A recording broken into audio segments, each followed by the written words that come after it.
मध्य प्रदेश के मुफ्ती आजम का एनआरसी को लेकर खत वायरल हो रहा है, जिसमें उन्होंने मुस्लिमों को अपने सभी दस्तावेज तैयार रखने की अपील की है। मुफ्ती आजम डॉक्टर मौलाना मोहम्मद मुजाहिद रजा ने इस पत्र में मुसलमानों को सभी पहचान संबंधित दस्तावेजों को सुधरवाने के लिए भी कहा है। उन्होंने इसमें जिक्र किया कि मुस्लिम देश की नागरिकता साबित करने के लिए संबंधित जितने भी दस्तावेज हैं वो तैयार कर लें।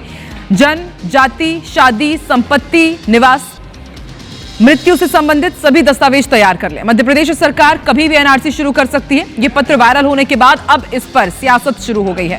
बीजेपी विधायक रामेश्वर शर्मा ने कहा है कि मुफ्ती साहब कागज तो दिखाने ही पड़ते हैं, मुफ्ती जी को ऐसा कुछ करने की जरूरत नहीं थी। मुफ्ती साहब अगर किसी होटल में जाकर रुकते हैं तो होटल वाला भी आपका आईडी प्रूफ जरूर मांगता होगा, इसलिए किसी मुल्क में आप रह रहे हैं, नागरिक हैं, तो कागज देने में क्या प्रॉब्लम है।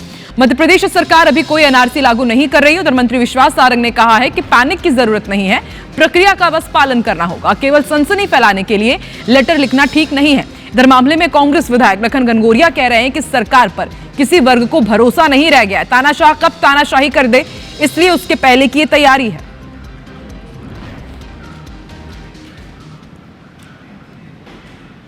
मैं समझता हूं कि मुफ्ती जी को ऐसा कुछ करने की ज़रूरत नहीं थी। दस्तावेज का जहां तक सवाल है तो हर नागरिक के पास दस्तावेज है। मुफ्ती साहब भी कितने भी बड़े हों, अगर ये भी किसी होटल में जाकर रात्रि विश्राम करते हैं तो होटल वाला भी शायद इनसे आधार कार्ड या आईडी प्रूफ कुछ तो मांगता होगा ना। तो किसी मुल्क में आप रह रहे हैं तो मुल्क के अगर नागरिक हैं तो नागरिक के पास सर्टिफिकेट कागज हैं तो देने में क्या प्रॉब्लम है। और मध्य प्रदेश सरकार अभी कोई एनआरसी लागू नहीं कर रही। मुझे लगता है इस तरह से कोई पैनिक करने की जरूरत नहीं है। प्रक्रिया है और प्रक्रिया का पालन सबको करना चाहिए। इस तरह से बिना किसी बात के लेटर लिखना और उसके माध्यम से सनसनी फैलाना, ये मुझे लगता उचित नहीं है।